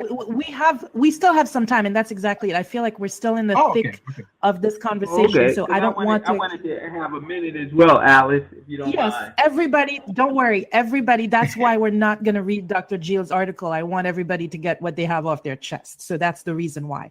Okay, so we just heard Mambo Fabiola. So either Dr. Lou or Paul, please proceed with whatever reaction, or if you even have answers for the question we just got about, do spirits make us essentially evade our reality? Do spirits, is that something that sometimes makes Haitians not deal with reality? And I happen to know the person who sent the question, and I think part of what may or may not be in his mind, based on what I've seen him say online to people in other discussions, is it also preventing us from reacting and organizing against real threats that are happening, real threats to us on Haitian soil, like what's happening with MINUSTA and MINUSTA raping Haitian children, with the cholera that is uncompensated, the 3,000 NGOs that are on the soil. And I often wonder too, to the degree that it's said that there are less and less Haitians practicing Vodou, can we make a link between that and the foreign occupiers on our soil? What does that do to our spirit? And this is with all due respect to the people who don't believe that Vodou is necessarily intrinsically the Haitian religion. But if, and I want to ask Dr. Lou that question, if you woke up, 5 years from now and found out that there was no Vodou being practiced in Haiti at all, would you see that as a defeat? And would you see that as the victory of the colonizer? But anyway, I'm throwing that all out there, but Paul Mocombe, you wanted to say something, go ahead, and then we'll go to Dr. Lou. No, I'll defer to Dr. Lou. He's been sitting quiet for a while there, brother. I'll let you go. Okay, let's go. Let's start with Dr. Lou. Dr. Lou. He's been getting a beat down. On the 27th, ma pote yon babakou 5 étoiles pour vous. Wapote pour moi? Moi-même, ça me fait un docteur.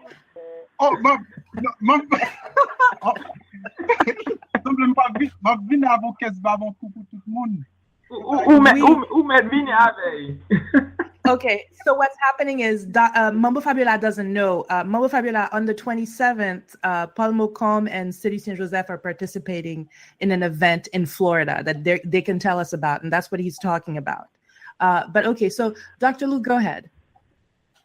Yeah, I think I want to clarify a few things. I think there was a level of misunderstanding about some of the things I said.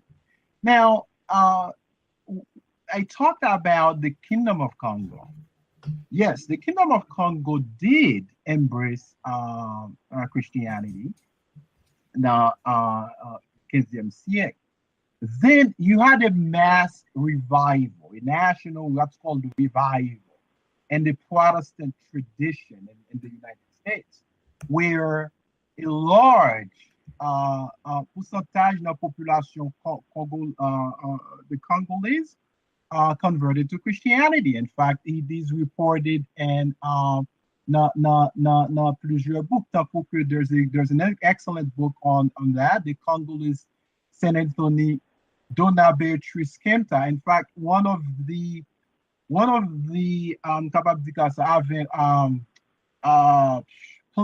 big players of that revival, which continued now from 1684 to 1706.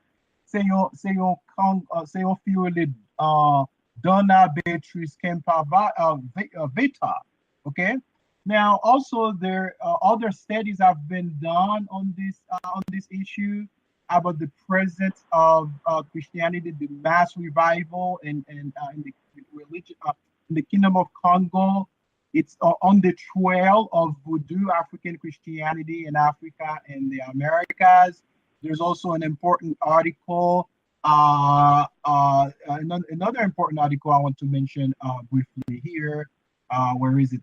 It just escaped me. I wrote it down. Religion and cultural life in the Congo. Now, from 1500 to 1800, yes, there was a revival. What we call revival, a mass revival in the Kingdom of Congo before the transatlantic slave trade, before slave voluntary trade gained its popularity. Now, I also want to say that now, quelle est votre religion? Oui, whether can I parler de Vodou, Christianity, or Islam, you toujours claim themselves as a way of life, a way of being in the world. A civilization. It's not something that is very distinctive to the Vodou religion. In fact, when we study religion from a scientific perspective, or culture, or the sociological study of religion, toutes major religions are. Not probably the Hinduism, Buddhism, Christianity, Islam, and they present themselves as a civilization, way of life, way of being in the world. It's not just a Vodou thing. It's not that. Soit pas là pour musulman qu'on y a là du coup ça que Islam is more than a religion. It's my culture. It's my way of thinking, right? If you're talking to a Hindu would say the same thing. Just like you think you're talking about to a Christian, the Christian would say Christianity is a way of life. So it's not something distinctive about Vodou. Now, another thing I want to point out, mes amis, il est important que pour nous capables de faire une séparation entre idéologie avec histoire, it's très important. If we really understand, really to grasp Haitian history, il y a pile myth là-dedans. Pile pas que n'a dit they're not historically credible. We cannot prove them by historical data, by historical archive. We don't have that. Now, I know when it pertains to religion, it's a different phenomenon, but nous pas qu'à faire un bon claim qui pas based on historical facts. Now, I think another thing which I see that, we can say que what happens in Haiti and also in Haitian scholarship, il y a une sorte d'extrémisme between both vaudouisant, scholar qui vaudouisant avec Christian. C'est que il vient créer une tension. I think we can do better than that. We can do better than that to have peaceful religious dialogue. Je pense que extremists will not change the world, especially in our context. That's not what we need in Haiti. We don't need religious extremists. We don't need those people. Now, last thing I want to point out, we cannot divorce Africa and Christianity. The intimate relationship between African civilization, and Christianity, African contributions to Christianity. Yes, Christianity, like I said before, has been used as a tool to enslave our ancestors. In fact, un peu souffrance que nous trouvons nous là as a Haitian people, okay, is the result of the use of Christianity as an instrument.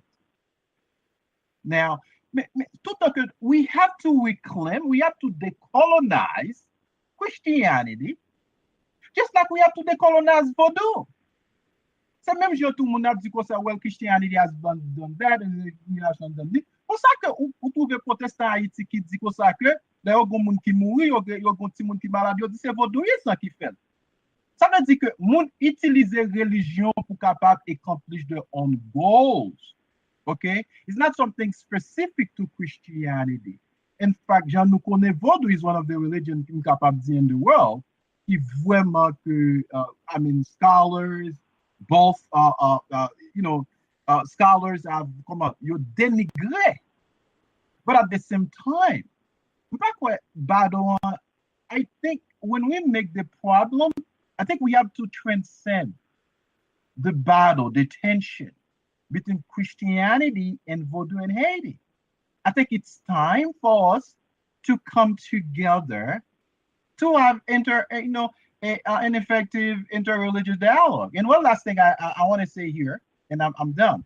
Now, it's important when we talk about religious traditions que nous respecter chaque principe religieux. C'est pas parce que Vodou est inclusive, nous voulons Christianity inclusive or Islam do inclusive. Christianity as a religion has its own theology, sets of rules, ethics, and principles. Okay? I know Christianity makes some very exclusive claims, like Jesus is the only way to God, that God is a Trinity, that without Jesus you cannot come to God, you cannot have access to God, right? So it's not because Vodou does not make those claims. Nous pas qu'à tolérer claim Christianity. C'est ça que m'a parlé de religious freedom, Laurie. C'est ça que m'a parlé de religious tolerance. C'est que nous voulons gagner religious tolerance. Pour nous capables examiner chaque religion et sans que nous pas parce que une religious tradition pas fait nous confort qui fait nous pas confortable, therefore que nous avons problème avec ça. For nous capables d'évaluer each religion, whether not parler de Christianity, Islam, or Hinduism. Thank you very much.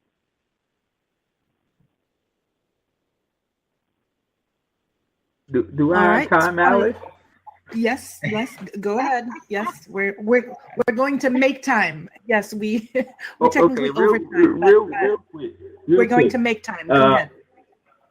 I will have your listeners go and research Queen Nzinga of the Congo. Now, Queen Nzinga was part of the Congolese kingdom that converted to Christianity when the Portuguese arrived in Africa.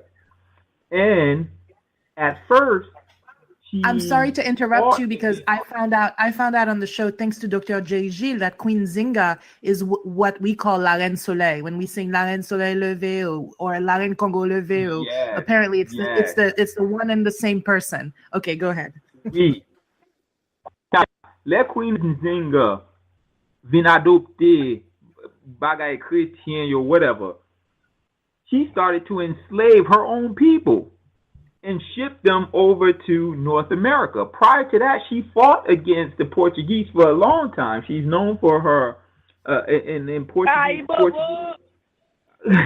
So what Dr. Lou is saying again goes back to the fallacy of composition. Yes, they had a revival. Okay, they have a revival in Fort Lauderdale. That doesn't mean that every black person in Fort Lauderdale attended that revival. That's insane. Anyway, we won't go into that.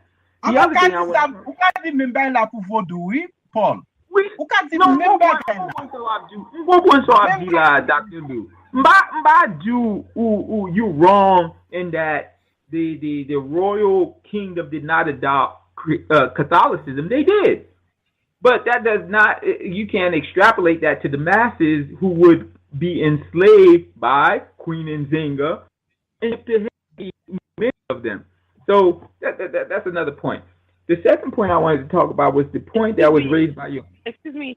By the way, it wasn't in the 15th century. It was in the 17th. Nzinga is late 15th, early 16th century. No, 17th century. Okay? Oui, c'est ça.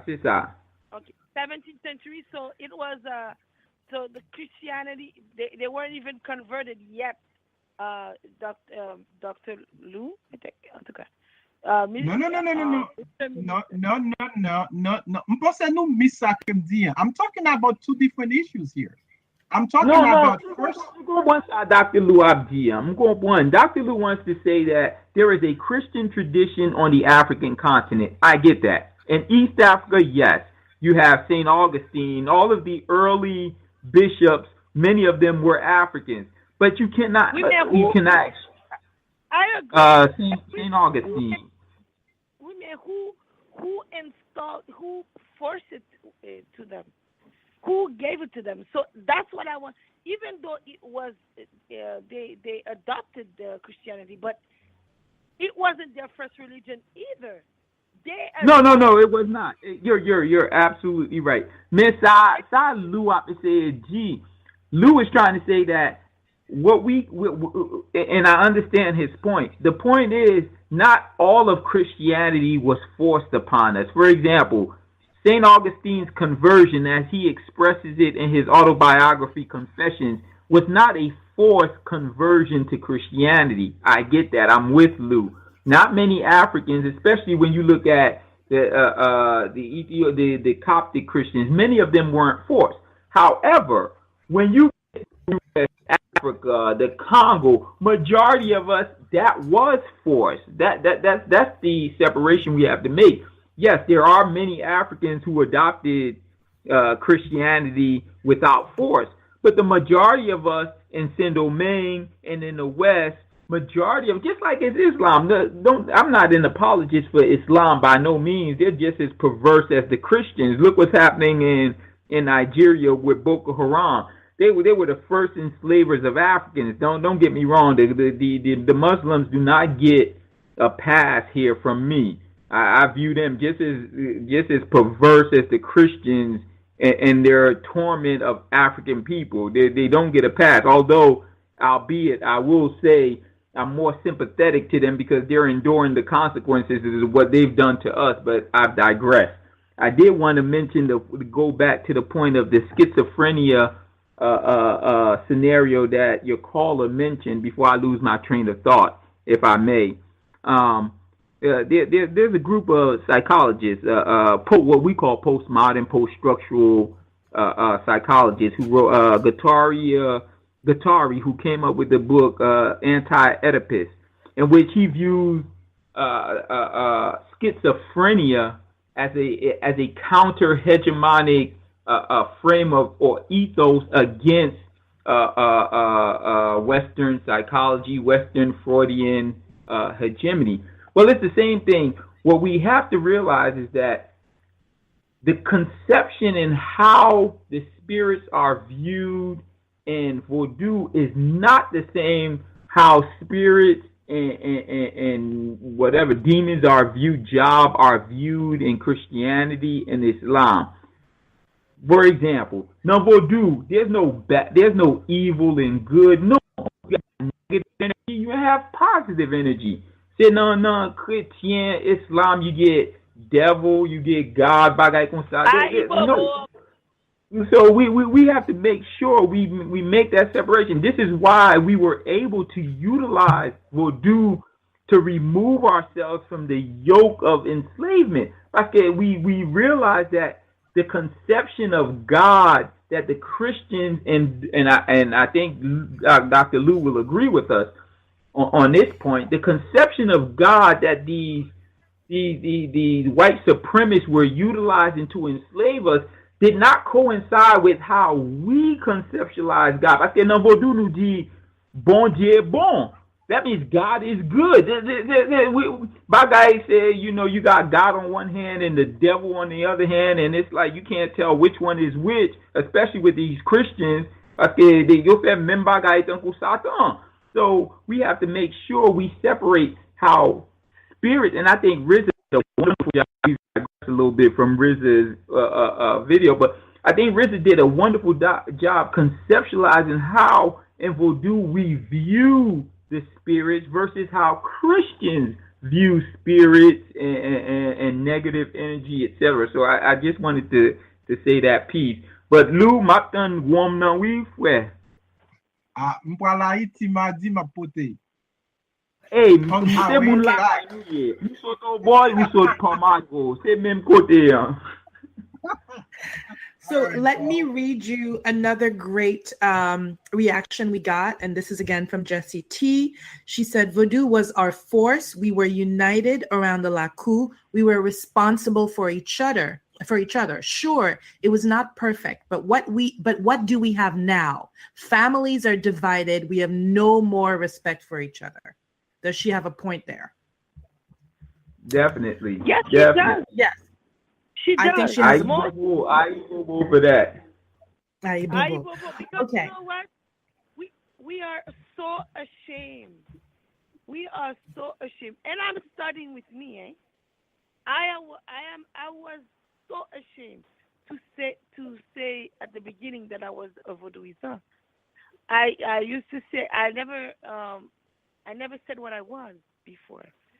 I said, no, are you Catholic? No. What are you? Well, I believe in the spirits. I believe that there's a higher power. That's it.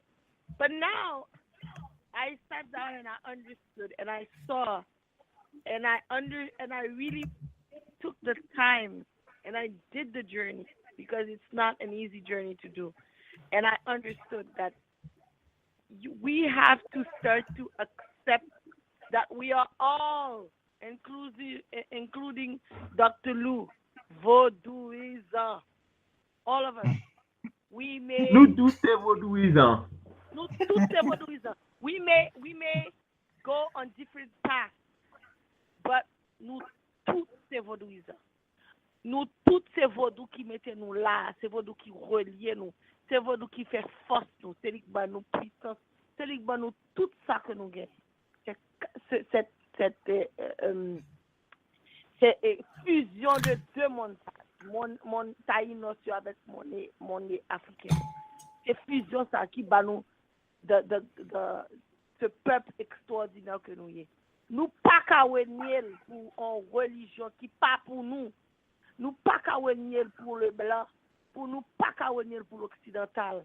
Il faut que même si que nous choisissons pour nous suivre baptiste, premier jour, 20e jour, protestant, whatever ça que nous voulons choisir pour nous dire, mais faut que nous reconnaître que premier bagaille, là nous jetons petite gloire pour esprit ça, pour peuple ça, qui était sacrifié pour nous car ça nous est aujourd'hui la première république noire dans le monde. Aïe bobo pour nous. Aïe bobo. Aïe bobo. Okay, this is great. So, Dr. Lou and Dr. Mocombe, can you please let us know what is happening, what it is that you were just talking about is happening the 27th in your neck of the woods in Florida? Please introduce the event before we close. Go ahead, Lou, brother. I'll let you go, bro. I don't make sure, Papa. Okay. On the 27th, we have a symposium on Haitian heritage. We have a group of talented thinkers, artists from Haiti qui participent dans l'événement. La fête dans African American Research Library and Museum in Fort Lauderdale. De 11h à 5h, nous invitons tout le monde, nous avons des artistes, nous avons des exhibitions, N'a gen yon collection Basquiat, the great Haitian painter, artist, whatever.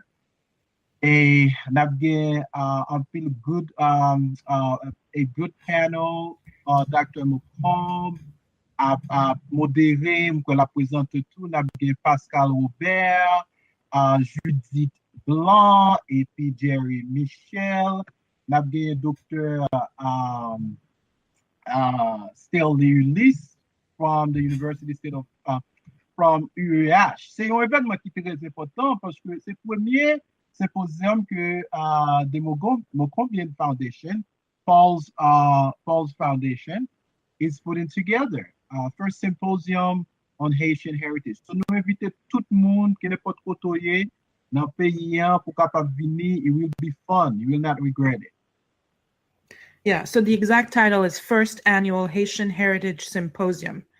It's at the African American Library, 2650 Sistrunk Boulevard, Fort Lauderdale, May 27, 2017, 11 to 5 p.m. Who wants to leave us? Manbo Fabiola, I'm going to leave you with please take us out in spirit. Let's close in prayer or spirit. Avec Guinéo, avec l'esprit, avec toute spiritualité qui représentait dans le peuple haïtien, pour qui ça m'a quitté fait et mot de la fin. OK, merci Alice. Une seule question que m'a posée Dr. Lou avant que je ferme. Qui est-ce qui a représenté le secteur Vodou en African Heritage? Oh, ou gen Paul là, oui? Ou gen the great intellectual here, Paul Mocombe. That's it? Nous gen plusieurs artistes qui ont sauté à Haïti, je crois que ont fait un travail sur Vodou. Même pas connaître est-ce que besoin de bonne punition. Semble que messieurs, nous connaissons que docteur. Ou pas besoin père Manbo Fabiola. Toute famille c'est vaudouisant yo ye. Ou pas besoin père. M'a piqué protestant yo mette ciment de l'eau sur monde. Ou pas besoin père. Là. M'cambe là, c'est au goût qui campe. Ou pas besoin père. Aïe bobo. Nous point.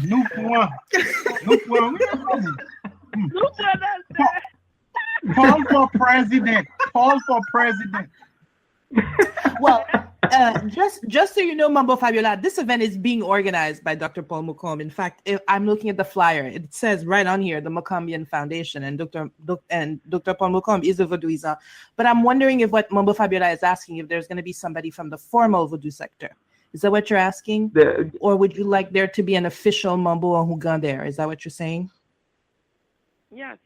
Like, for instance, the Confederation, which really represents the Vodou sector. So that's why that's my direct question to. Well, is there? But weirdly enough, there's no Gueto Day for Florida. Is there? Is there a Canvia Gueto Day for Florida? Yeah, not yet. Not yet. I don't believe there is one. Not yet. I just said. Not yet. Okay. New York and Massachusetts, but not yet for Florida. All right. So I'm going to encourage everybody, please, who enjoyed tonight's show, because we got so many reactions, to please share it to your social networks when we close tonight. And then Manbo Fabiola, I'm going to let you close. We are going to be here next week. Next week, we're either going to be talking about the Nasole fundraiser that happened last weekend, which was a wonderful initiative having to do with it's a Haitian-led, no NGO money, no USAID money, agricultural project involving the production of cassave. It's a cassave cooperative in Benin. And I have tons of footage from that I took last weekend. We're either going to do that, or Daniela is going to bring in a guest to talk about one of her favorite topics having to do with economics and development and entrepreneurship. So that's what we're going to do next week. And then tonight's esteemed panel, I really want to get you back here in a few weeks to talk about Dr. J. Gilles' article, just because people are really enjoying this conversation. And Dr. Lou is correct that people want to see more of the different religious sectors in Haiti coming together and talking, as opposed to either persecuting each other or being in this constant tension. So that's definitely something that people seem to be reacting to very positively. That people want to hear about, things that they haven't heard before, like the notion of Christianity having been in Africa before the transatlantic slave trade, which interestingly, we're seeing a lot of Pan-Africans in the United States reconcile African faith and Christianity that way by saying, well, Christianity was started by Black people anyway, which I know that it's a contentious point. We don't need to delve into it today, but it does seem like people want to see more of this interreligious dialogue indeed. So Manbo, Fabiola, I'm going to let you leave us with Spirit, and then we will close. We will close also in spirit with Paul Beauborn's song Vodou Ceremony. And I'm going to say good night to everybody. Thank you to all the guests. Thank you to all the listeners. Thank you to all the callers, the people who reacted on social media. And Manbo, Fabiola, the floor is yours. Yes, thank you. Ma dit tout mon aibobo. Et m'a demandé nous que m'a dit tout le monde merci. M'a dit Alice merci. M'a dit merci pour partager ça. Parce que de toutes les façons, nous c'est une, nous c'est frère accès et non Guinée. Alors m'a chanter pour nous, pour moi faire ensemble avec nous. Et parce que nous sommes paquet de Porto Rico monde. Alors moi pense que chanter ça a oui nous toutes. Ma pouyo dole lan la koua. Griye a go loyo. Ma pouyo dole lan la koua. Griye a go loyo. Nou di fe na landlo nou pran souf sou te sa. Nou di fe na landlo nou pran souf sou te sa.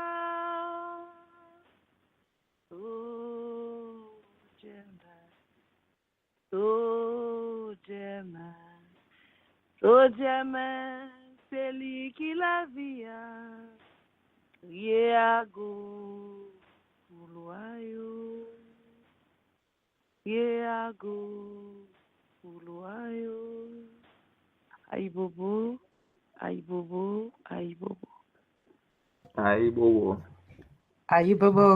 Have a good night, everybody. See you next week. Thank you, Alex. Thank you.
feet, we never got wet.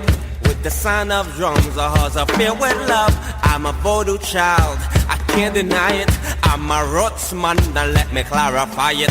The spirit came down into her head. She looked me in the eyes and said, You're a mystery, I'm a mystery. God is one universal energy. Mettez manger, un beau pays pour les bacs à manger. Oh, yo, un nous pas quoi tant pour toi, pour loyau qu'à descendre. Yeah, et d'aime chanter.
Do you buy cottage cheese once a year and leave it in the back of your fridge? Stop that! Introducing Muna, cottage cheese that melts in your mouth and is way more exciting than Greek yogurt. Cottage cheese that's rich in protein with delicious pieces of fruit like blueberry, strawberry, and mango. Cottage cheese that comes in a snack cup and is so craveably delicious it demands front of the fridge real estate, if it even makes it to the fridge. Muna, the new way to cottage. MUUNA.com.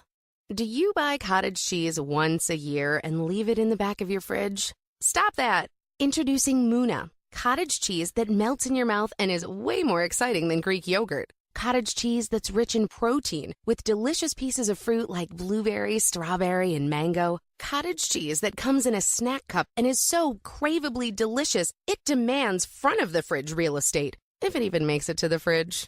Muna, the new way to cottage. MUUNA.com. And now, insurance-minded speeches from Geico. Hardship. My grandmother would go through it every month to pay her insurance bill. First, she would handwrite a paper check, in cursive. Then, using her own tongue, she would wet a stamp for an envelope.